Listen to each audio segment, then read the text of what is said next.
नमस्कार मंडळी, तुमच्यासाठी खूप इंटरेस्टिंग आणि महत्त्वाच्या अशा घरगुती ब्युटी 40 सौंदर्य टिप्स आज घेऊन आले आहे। चॅनलवर पहिल्यांदाच आला असेल तर चॅनलला सबस्क्राइब करा। नंबर 1, उन्हाळ्यात त्वचेवरील टॅनिंग कमी करण्यासाठी 5 चमचे ग्लिसरीनमध्ये 1 चमचा लिंबाचा रस घालून तयार मिश्रण चेहऱ्यावर लावावे आणि अर्ध्या तासाने धुवा, याने टॅनिंग कमी होतो। नंबर 2, भुवई वाढवण्यासाठी रात्री झोपताना आयलॅशेस आणि आयब्रोला एरंडेल तेल लावा, याने केसांची वाढ होते।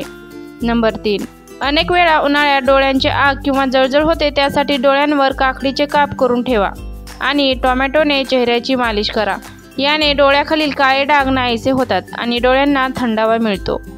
नंबर 4, चेहऱ्यावरील सुरकुत्या कमी करण्यासाठी अंडी महत्त्वाचे आहेत।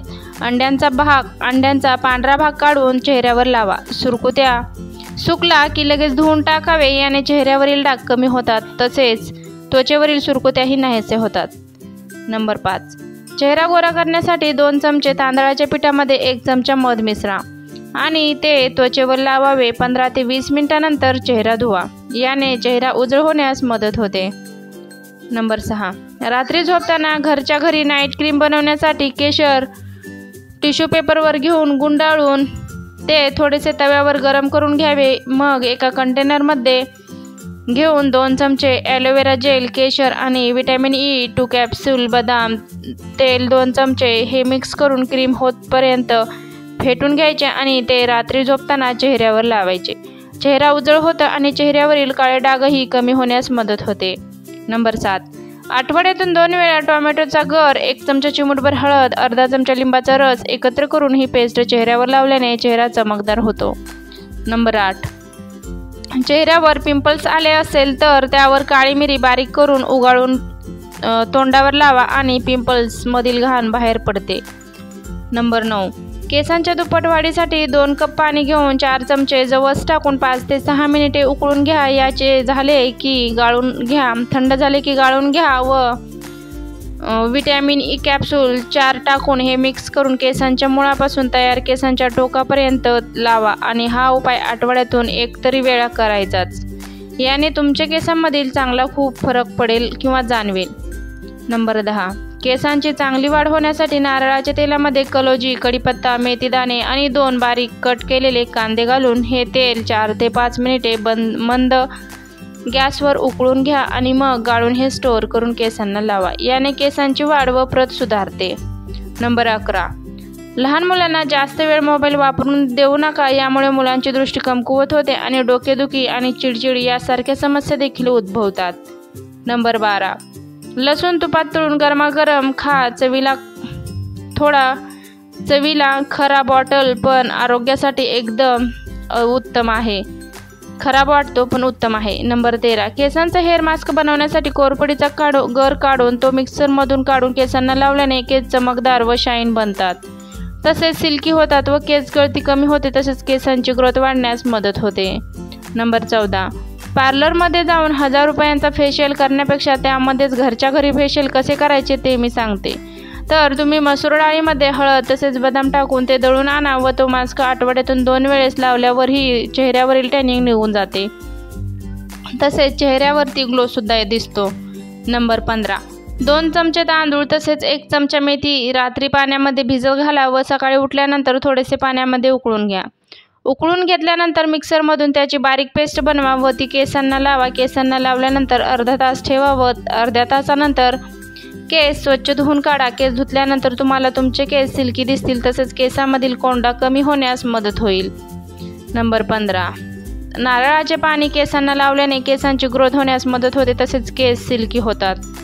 नंबर 16, चेहऱ्यावरती पॅक म्हणून तुम्ही बेसन पीठ तसेच त्यामध्ये चिमूटभर हळद टाका व त्याचा पॅक बनवून चेहऱ्याला लावल्यानंतर चेहरा सुंदर दिसतो। नंबर 17, तुमची त्वचा खूप ड्राय असेल तर दररोज रात्री दुधावरची साय चेहऱ्याला लावून झोपावे, तुमची त्वचा मॉइश्चर होईल।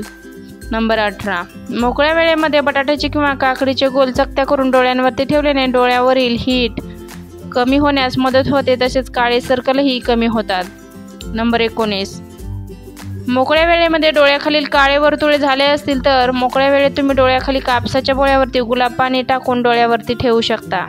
नंबर 20, जर तुम्हाला पित्त झाले असेल तर रोज सकाळी आमाशयापोटी कडुलिंबाची कोवळी पाने चावून चावून खावीत, त्याने तुमचे पित्त कमी होण्यास मदत होईल. नंबर 21. जर तुमचे नाक जाम झाले असेल, सर्दी होणार असेल, घसा खवखवत असेल तर तुम्ही भीमसेनी कापूर बारीक करा आणि त्यामध्ये विलायची थोडीशी कुटून दोन्ही मिक्स करा व कॉटनच्या कपड्यामध्ये बांधून थोड्या थोड्या वेळाने त्याचा वास घ्या. तुमची सर्दी लवकर कमी होण्यास मदत होईल.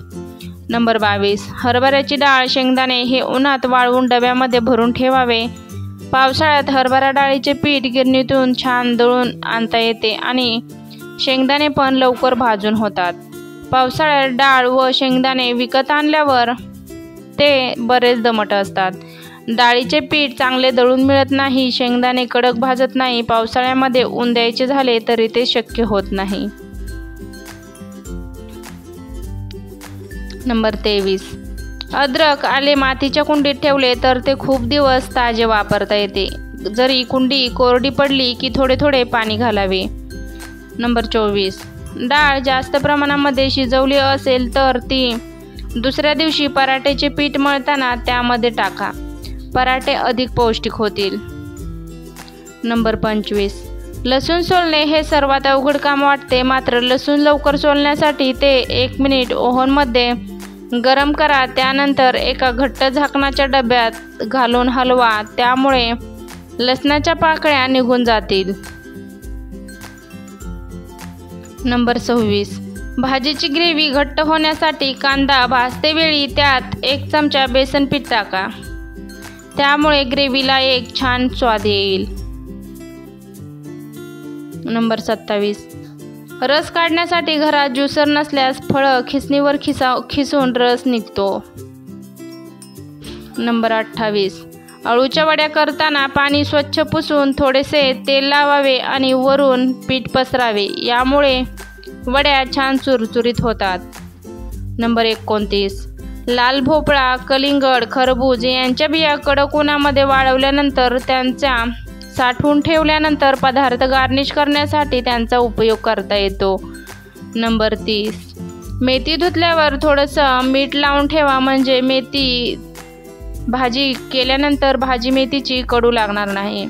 नंबर 31. तांदूळ शिजवताना लिंबाचा रस घातल्यास भात एकदम पांढरा शुभ्र होतो, तसाच मोकळा सुळसुळीत होतो. नंबर 32.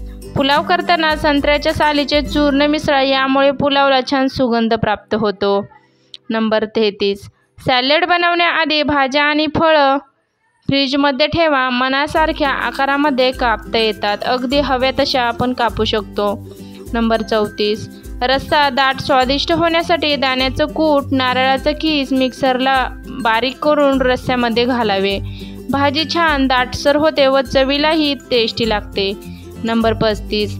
कुठलीही भाजी कमी पाण्यामध्ये शिजवल्यास भाजी एकदम चविष्ट लागते. कोणत्याही भाज्या शिजवताना शक्यतो वाफेवरच शिजवाव्या, त्यांना अंगचं पाणी सुटतं. नंबर 36. भांड्याला कांद्याचा वास लागला असेल तर थोडा वेळ मिठाच्या पाण्यामध्ये घालून ठेवावे. नंबर 37. हाताला किंवा पाट्यावर वंटेला येणाऱ्या मसाल्याचा वास जाण्यासाठी त्यावर कच्चा बटाटा फिरवावा किंवा लिंबू चोळावा, वास निघून जातो. नंबर 38. पुरीसाठी पीठ मळताना त्यामध्ये थोडंसं दूध व बेसन मिसळा, पुऱ्या छान खुसखुशीत बनतात. नंबर 39. मसालेदार पदार्थाची करी घट्ट करण्यासाठी त्यात तिळाच्या पेस्टचा वापर करावा. नंबर 40. अंडे उकडण्यापूर्वी पिण्याने त्याच्या कवचावर अगदी लहानसे छिद्र करा. उकडल्यानंतर अंड्याचे कवच सहज काढता येते. तर मैत्रिणींनो, या सर्व टिप्स तुम्हाला आवडल्या असतील तर व्हिडिओला लाईक नक्की करा. तसेच कुक विथ प्रियंका मराठीला सबस्क्राईब करून बाजूची बेल आयकॉन प्रेस करा, म्हणजे मी ज्या वेळेस नवनवीन व्हिडिओ अपलोड करत असते त्याचे नोटिफिकेशन सगळ्यात अगोदर तुम्हाला येईल. संपूर्ण व्हिडिओ पाहिल्याबद्दल सर्वांचे मनापासून आभार व धन्यवाद.